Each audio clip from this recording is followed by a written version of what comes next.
The fire spread faster than anyone expected. Trees cracked, black smoke filled the air, and screams echoed across the forest. The alien village of Ulari had always been quiet, hidden deep within the emerald woods.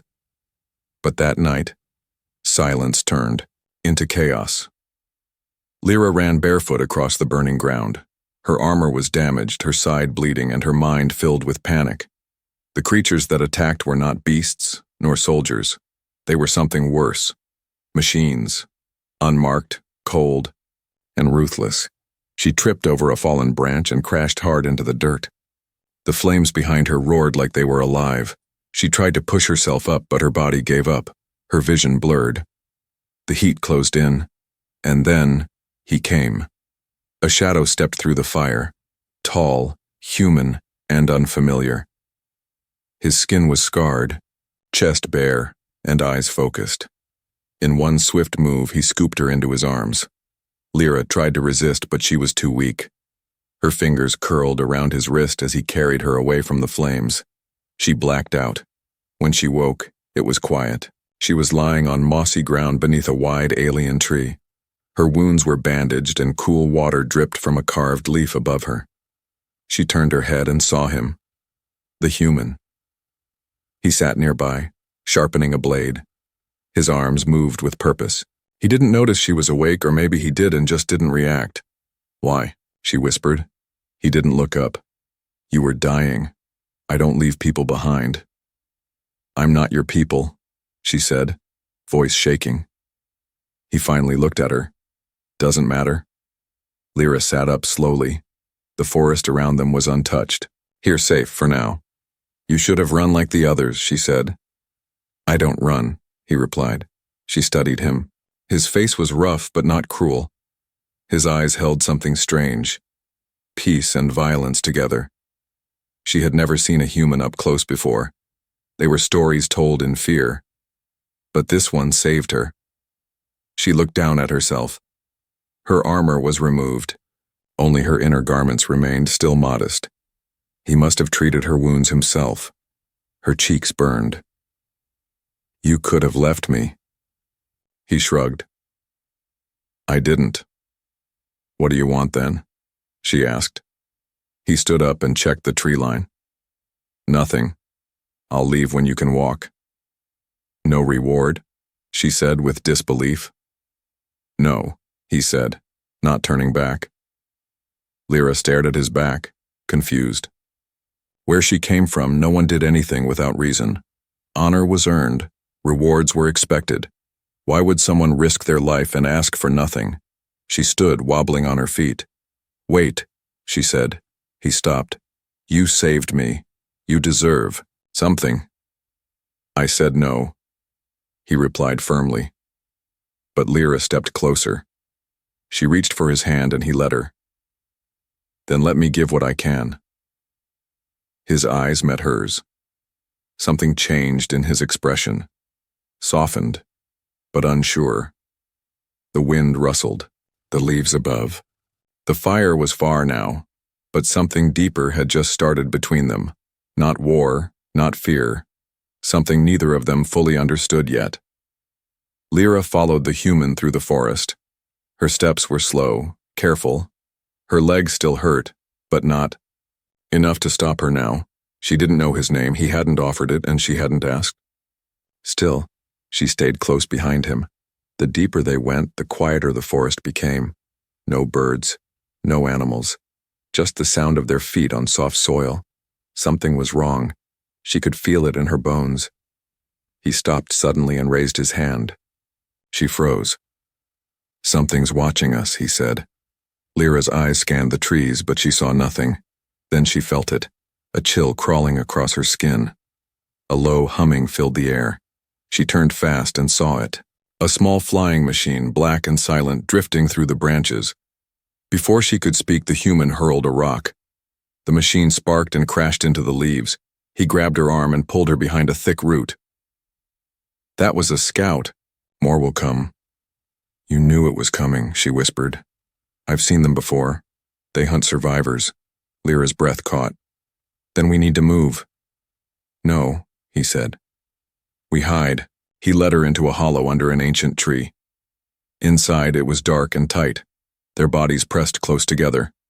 She could feel the heat of him. Her heart pounded, not just from fear. She looked up at him. His face was calm, focused. He listened to the forest like it was speaking to him. After a long silence, he finally spoke. "You're lucky I found you." "You keep saying that," she replied.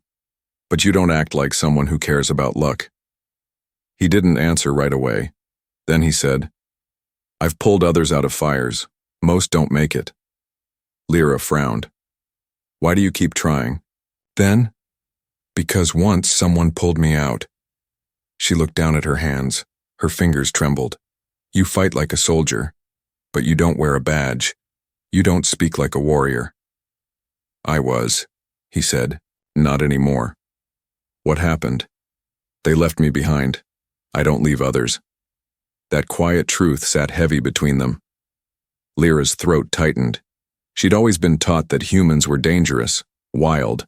But this one, he had scars no blade could make. Suddenly outside, a sharp noise cracked through the trees. They both went still. A beam of light swept past their hiding spot. More machines were searching. Closer now. She turned toward him. "They'll find us." "Then we don't wait," he said. He crawled out and offered his hand. She took it. Together, they ran. They moved fast through roots and vines. The human knew paths, she didn't. At last, they stopped near a waterfall. He pulled back a curtain of vines to reveal a hidden cave. Inside, it was cool and safe. The water echoed softly. Lyra sat on a rock, catching her breath. He knelt beside her. "Let me check your leg." She nodded. As he unwrapped the bandage, his fingers brushed her skin. She flinched, but not from pain. His touch was gentle, careful. He wasn't like anyone she'd known. "You could have let me die," she said. "Again." "I know," he replied, "and still, you carry me, protect me, hide me. I don't expect thanks." She touched his hand. "But maybe you deserve more than thanks." He looked at her but said nothing. The cave fell silent, but the moment did not. Something had shifted. The forest was still dangerous. But now, they were no longer strangers. They were becoming something else. Lyra woke to the soft sound of water dripping. The cave was quiet. Morning light crept through the vines, painting the stone walls with golden streaks. She sat up slowly, her leg no longer aching. Someone had rewrapped the bandages during the night. He was already awake, sitting near the entrance, sharpening his knife again, the same calm focus on his face. He didn't look back when she stirred. "Do you ever sleep?" she asked. "Only when it's safe." "Is it ever safe here?" He finally turned to her. "No. But this place is hidden. For now, we're ghosts." She stood and walked toward him. Her eyes scanned the green outside. She had grown up in these woods, trained in its secrets, yet this human moved through them like he belonged more than she did. "What's your name?" she asked. He paused. "Darren." She repeated it softly. "Darren." He nodded once. "And you?" "Lyra." For the first time, he smiled. "Just a little." "That suits you." They sat together near the mouth of the cave. Below them, the forest stretched like an ocean of green. Smoke still rose in the distance. Her people were either dead or hiding. "I never thought I'd sit beside a human and feel safer than I ever did with my own guard," Lyra whispered. Darren didn't speak. Instead, he handed her a piece of fruit he had gathered. It was sweet and juicy. She ate it slowly. "You know this forest too well," she said. "Have you been here before?" "Years ago," he said. "I was part of a peace squad. We were supposed to protect the border." She looked at him. "What happened?" He stared into the trees. "Command changed. We were told to pull back, but the attack came the next day. Villages burned. I stayed. Others didn't." Lyra's chest tightened. "You were the one they called the deserter." "I wasn't running," he said. I was just done following orders that meant leaving people to die. She touched his arm. They called you a traitor, but now I see why. He nodded slowly. They feared what they couldn't control. For a while, neither of them spoke. The wind rustled the vines. A few birds returned to the trees, chirping low. The forest was beginning to breathe again. Lyra broke the silence. When the machines attacked, my people didn't stand together. They scattered. We were strong alone, but weak together. That's how they win, Darren said. They break the bonds before breaking the bodies. She looked at him sharply. How do you know so much? I've seen them, fought them, lost to them. Lyra reached for her satchel, pulling out a small crystal. It shimmered in the light. This holds my home's map, sacred places. If they find it, everything will be lost. He took it gently and studied the pattern. I'll hide it, they won't find it. You trust me? She asked. I trust actions. Yours tell me enough. She smiled faintly. And yours saved me. They stayed by the cave all day, watching the sky and listening to the earth. As night fell, the flames in the distance glowed again, but they were closer now, too close. Darren stood. We need to move by dawn. Lyra nodded. Together? He looked at her, eyes steady. Always. For the first time, she didn't feel like a warrior. She felt like a person, like someone who could believe again, and beside him, she did. Darren and Lyra moved through the forest like shadows. The machines hadn't reached this far yet, but the signs were clear. Trees were torn from the roots. The birds were gone again. Even the wind moved differently, faster, nervous, like it knew what was coming. They didn't speak much as they walked. There wasn't a need. Every movement had purpose. Every pause was timed. But Lyra noticed things. How Darren always stepped. First, how his eyes never stopped scanning the distance. How he placed himself between her and every threat. She had never met a male who acted like that. Not in her army. Not in her clan. They stopped near a small ridge. Below, a ruined outpost lay in pieces.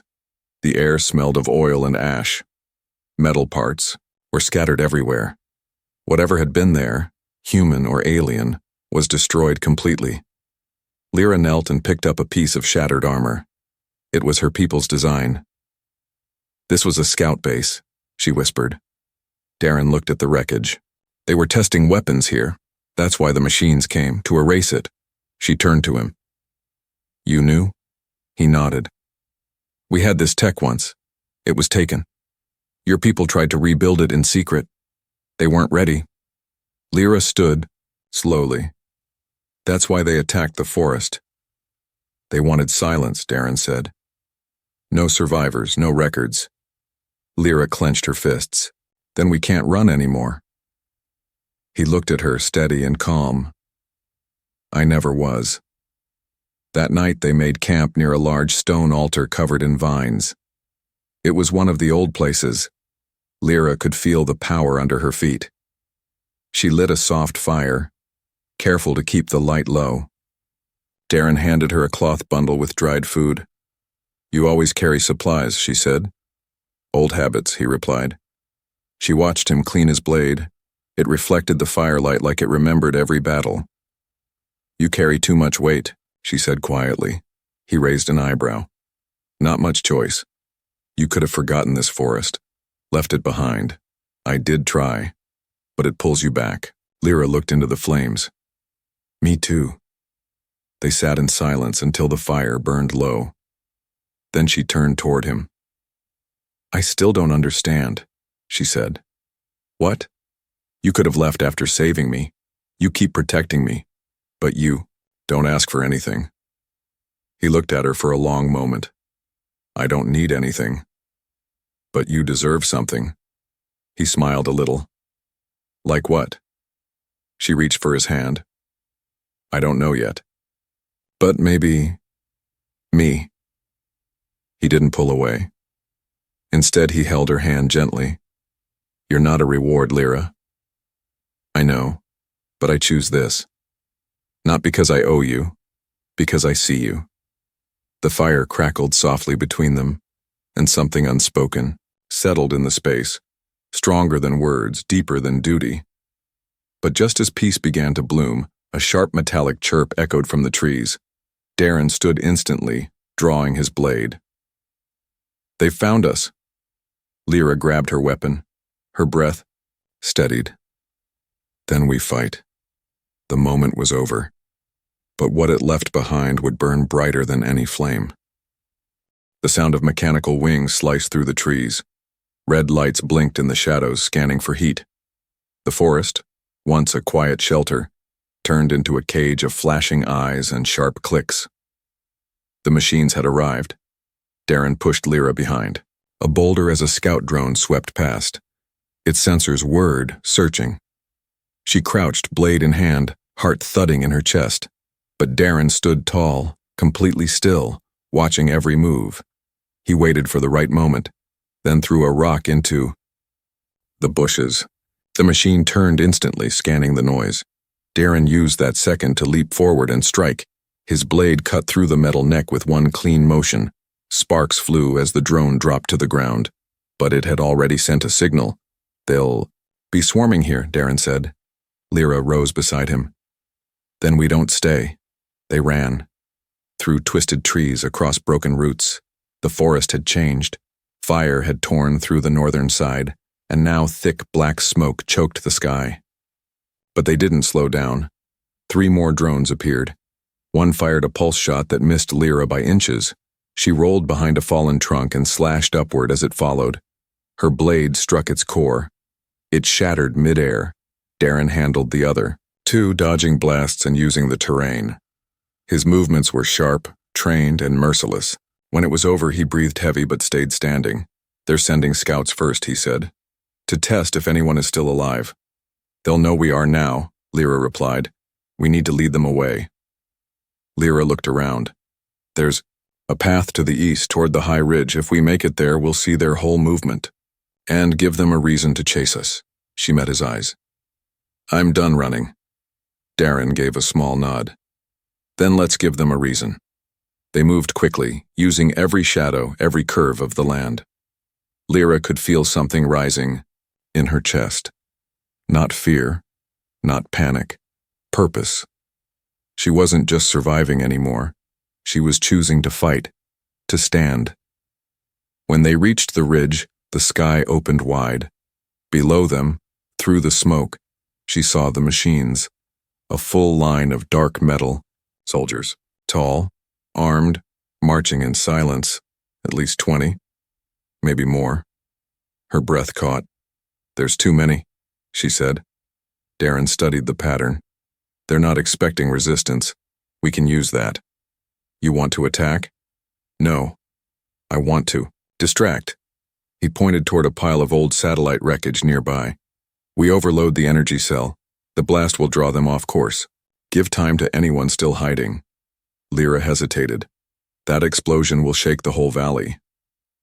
"Exactly." They worked together, pulling wires, setting charges.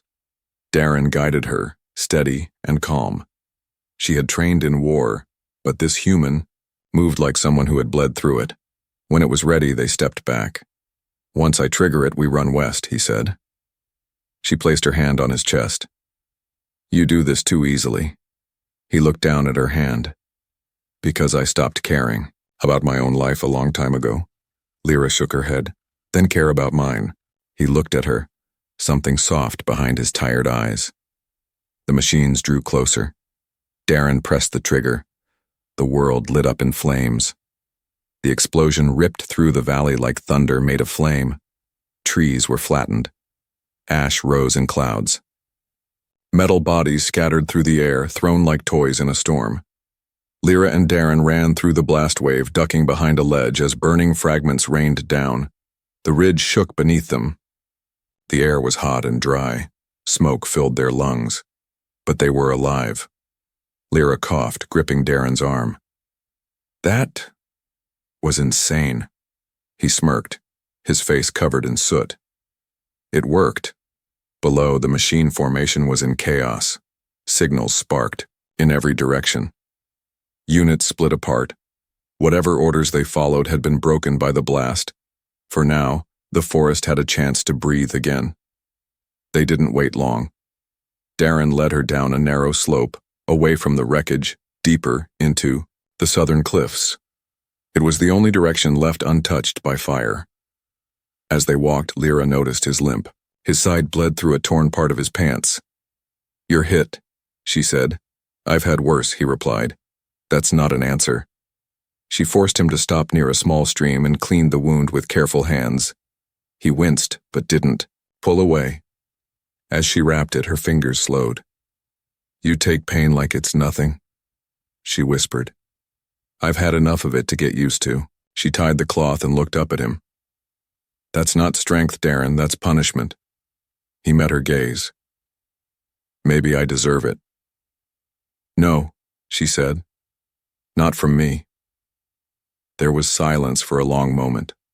Only the stream whispered between them. Then Darren stood and helped her up. "We keep moving," he said softly. They reached a cliffside cave by dusk. It was quiet. Hidden. The kind of place only ghosts would find. Lyra set down her gear and leaned against the stone wall. She watched him build a small fire, this time slower. His hands trembled slightly. The blood loss was catching up. "Why do you still fight?" she asked. He paused. "Because if I stop, then everything I've done means nothing. And if you win, I don't care about winning. I just don't want to leave anyone behind again." Lyra stepped closer. She touched his chest right above his heart. "You didn't leave me," she said. "Even when I had nothing to offer. Even when I was just another wounded stranger." "You're not a stranger anymore," he said. "No," she whispered. "I'm not." Their faces were inches apart. The fire flickered behind them, casting soft light across the stone. Her lips brushed his, not from duty, not from guilt, but choice. He froze. Then kissed her back, gently, carefully, like she might vanish. When they pulled apart, neither spoke for a moment.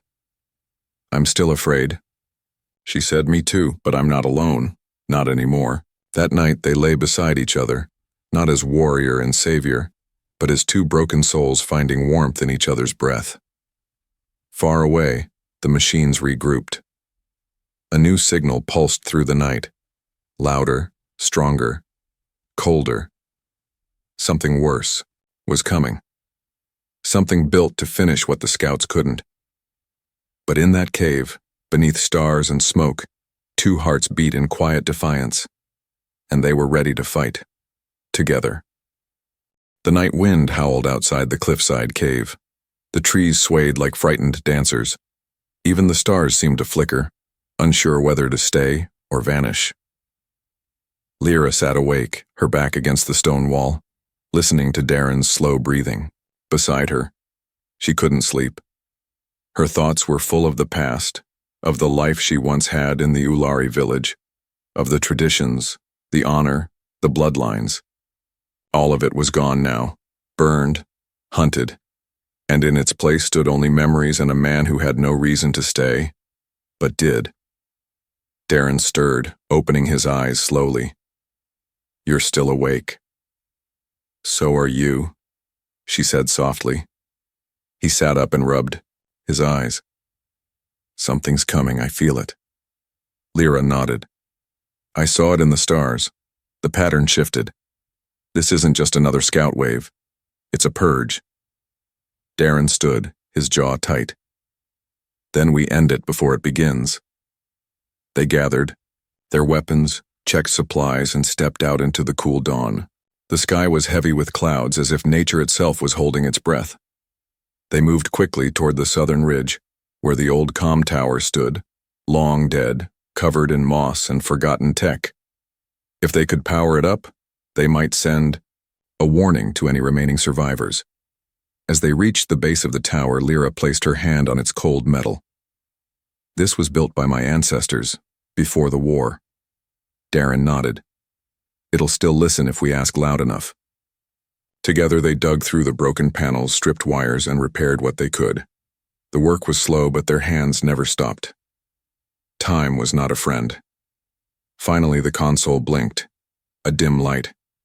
"It's alive," Darren said. Lyra tapped in the ancient code of her people. The console buzzed, waiting. Then the signal went out. A beacon of resistance, a scream into the void. But the void screamed back. A sound like grinding stone echoed across the cliffs. From the northern pass, something massive emerged. Not a drone. Not a soldier. A machine taller than trees. A hunter-class war unit. One built for extinction. Lyra's eyes widened. "We don't run from that, do we?" "No," Darren said, already, pulling out charges from his pack. "We make it bleed." The machine fired a pulse beam that missed by inches, tearing through stone like paper. Darren threw a grenade, but it bounced off the armor with no effect. "It's shielded," he shouted. "Then we get inside it," Lyra replied. She ran straight toward the giant, weaving between trees. The machine tried to target her, but she moved too fast. Darren followed, flanking from the side. They found an exposed vent beneath its leg. Lyra crawled inside while Darren distracted it, yelling, throwing rocks, even taunting it. Inside, Lyra fought her way through wires and steam. Sparks burned her arms, but she kept moving.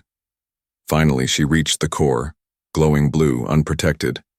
She pulled out the blade Darren gave her, the one he said had never failed him, and drove it deep into the heart of the beast.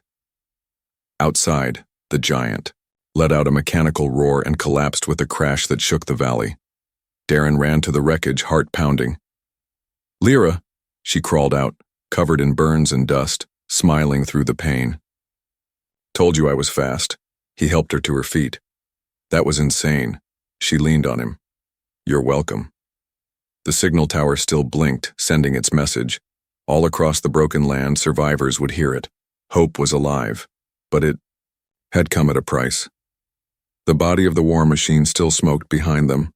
Its limbs twitched in the dirt, sparks crawling over its broken shell. The sky above was no longer silent.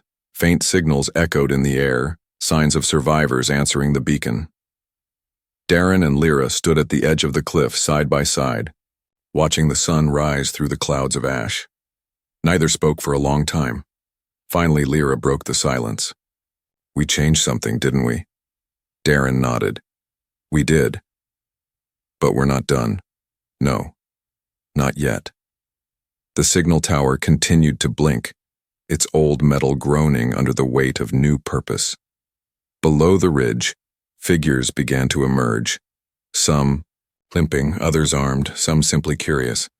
Survivors from across the forest, dozens, maybe more. The forest wasn't empty after all. "They heard us," Lyra whispered. "They followed you," Darren corrected. "You gave them a reason to come out of hiding." She turned to him. "I followed you." He looked at her and smiled, just a little. Maybe we both stopped running. Later that day, the survivors gathered near the fallen machine. Some cried, some saluted. Others touched the cold metal as if to make sure it was real. A symbol of death now became a symbol of resistance. Lyra stood before them, armor scorched, skin marked with soot and scars. Her voice was tired, but clear. "We're still here. That's the only thing the enemy fears." The crowd nodded. Some cheered. A few began chanting her name, but she raised her hand and stopped them. "I didn't do this alone." She turned and reached for Darren's hand. He looked confused for a moment, unsure what to do in front of so many, but she held tight. "This man saved me," she said. "Not just from fire or from death, but from the idea that we're all meant to fight alone." Darren looked at her, surprised. "You don't have to follow me," Lyra said. "But if you do, then know this. There is no prize. No reward. There's only each other. And that is enough." For the first time, the forest was quiet not from fear, but from listening. That night, the survivors built a camp near the ridge. Fires burned safely. Children laughed again. The machines were gone, but their memory remained in every eye, every silence.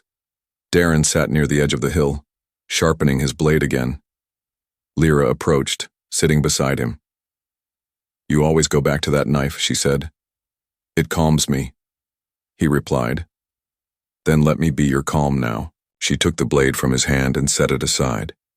He didn't resist. Slowly she leaned in, resting her head on his shoulder. "You still don't ask for anything," she said. "I never needed to." "Well," she whispered, "I'm offering it anyway." He wrapped his arm around her gently. The firelight glowed across their faces. No promises were made. None were needed. They had already given each other the one thing neither of them had before, a choice, not out of duty, not out of fear, but because they chose it, together. And as the stars returned to the sky, brighter than before, the forest whispered a new story, not of death, not of machines, not of fire, but of a girl who offered herself and the human who gave everything, without asking for a thing.